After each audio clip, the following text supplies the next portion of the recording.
Allow me now to introduce you to Iddo Felsenthal, a colleague and friend who has demonstrated courage and conviction at every step, first as an Israeli Seed, as a facilitator, a bold educator in Israel, and now as a father.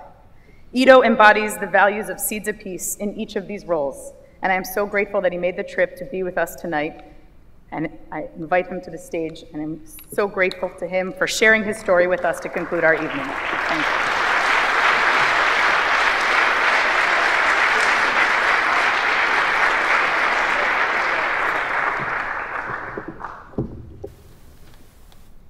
As you can see, Leslie wasn't lying. I am a bold educator.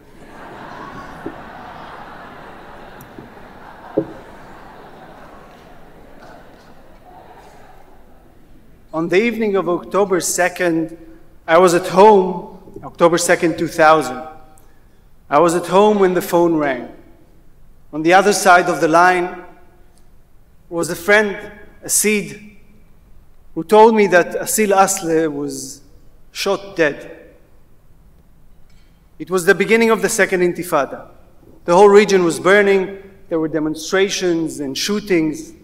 This time, Palestinians living in Israel were also demonstrating.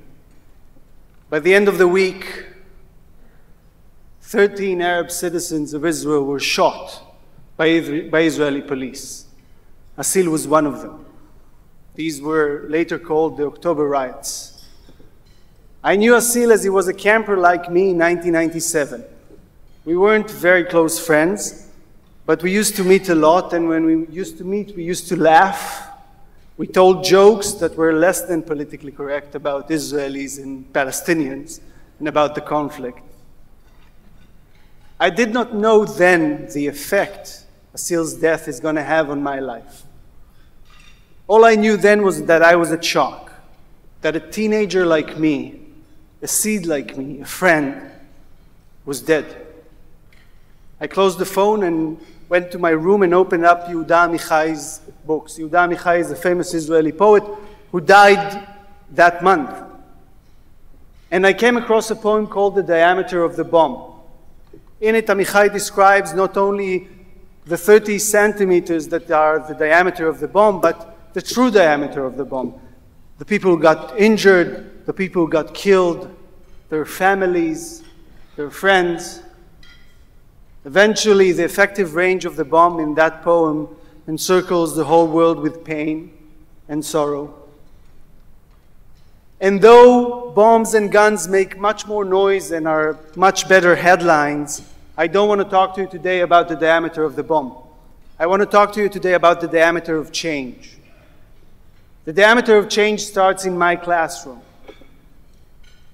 I'm a teacher. I teach Arabic, I teach civics, and I teach history in the most ordinary public school you can imagine in the west side, Jewish side of Jerusalem.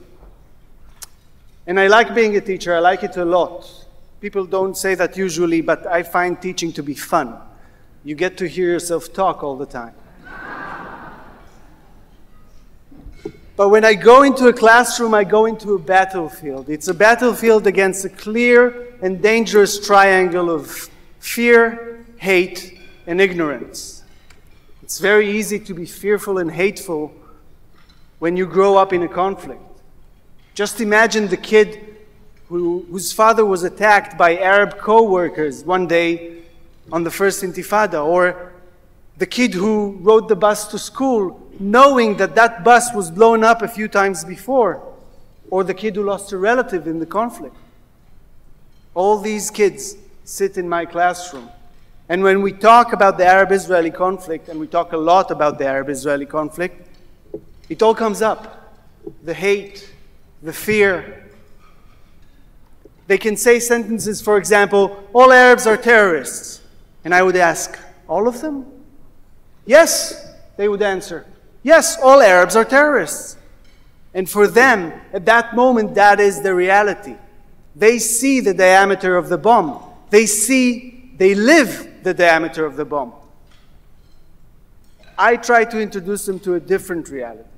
I talk to them about my experiences in Seeds of Peace. I talk to them about my friends. I talk to them about Khirallah. I first met Khirallah also in 1997, the same camp I met Asil in.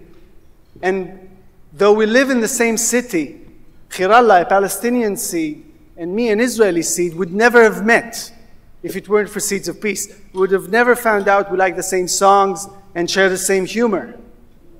Today, Khirallah is a pharmacist.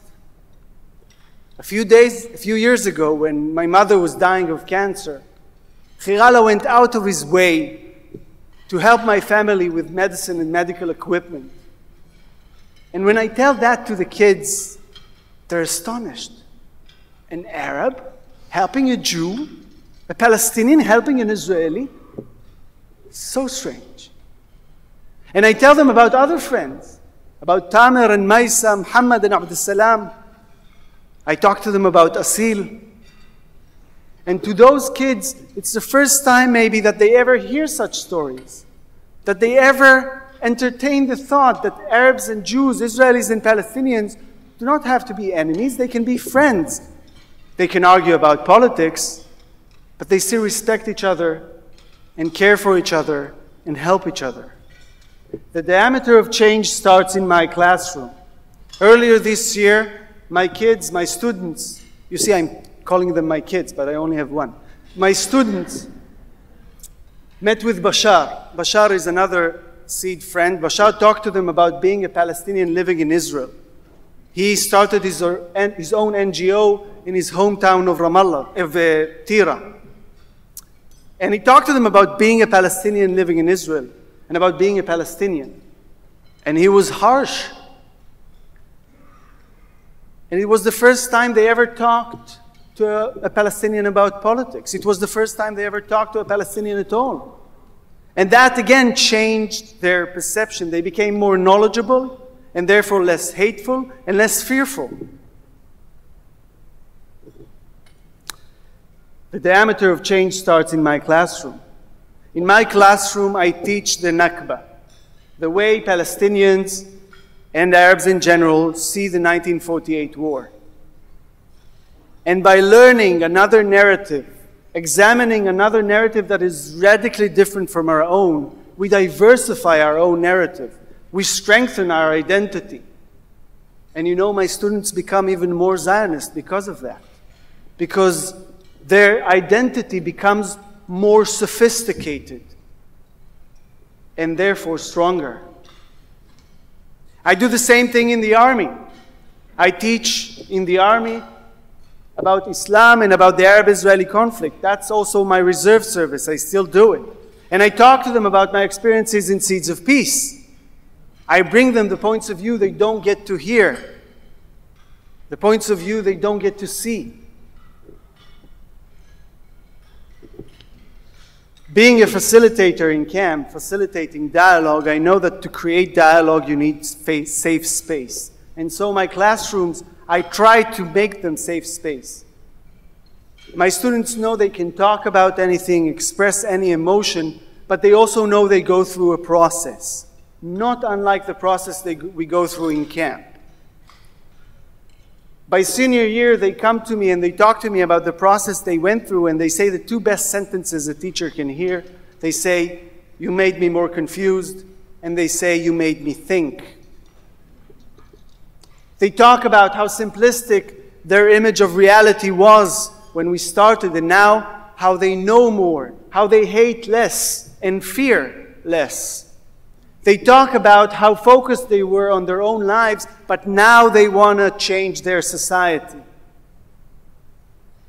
These are ultimately the 2 points I always come out with from every experience I ever had in Seeds of Peace. Whether as a camper, a facilitator, an educator, in camp or in the region, I always come out with two basic things. My perception of reality becomes more complicated because you get to hear the voices and the stories. And more important, I have this urge, this commitment to change my society. The diameter of change goes out of the classroom when my students graduate. They go to the army. Andrea, you quoted earlier Salma talking about the soldier thinking twice and maybe a third time, seeing that Palestinian kid through the gun. I know my kids think more than that because of the process they went through. But even before they go to the army, some of them go to do a year of service. They go to peripheral towns in Israel to work with the community and study there. And after a few months, they call me and they say, Iddo, come down here. The guys here need to talk to you. They don't know what's going on. They don't know enough about the Arab-Israeli conflict. They are full of hate, full of fear. Come and talk to us. And I smiled to myself because a lot of the times, those kids who call me now were the most vocal opposition to the process we went through in the classroom. And now not only have they become less hateful and less fearful, they now want to change their friends. They now want to influence them. This is why I became a teacher. I became a teacher to change kids' lives. I became a father a year and a half ago. I have a son, Yoav, and I really, really want him to live in a better Israel. You see, I'm a 12th generation Jerusalemite. My family has been in Jerusalem from 1585. Yoav is 13th. I want him to stay in Jerusalem. I want him to stay in Israel. I want him to live in a better Jerusalem and in a safer and more peaceful Israel. This is why I became a teacher. But the commitment to change my society was not born with Yoav. It was born in 1997, after I went to camp. And it became stronger and more powerful on October 2nd, 2000, when we lost Asil.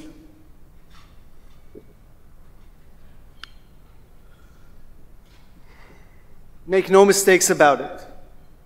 This is not an easy process, nor a smooth one. A lot of students are still hateful and fearful. And as I said, it's easy to be fearful and hateful when you live in a conflict. We are still affected by the conflict. We are still affected by bombs and guns. And even more so, I'll tell you a secret. Education is a painfully slow process. But there's a saying in Arabic, Allahu ma'a sabirin idha sabaru. God is with the patient if they will be patient. And I'm willing to be patient.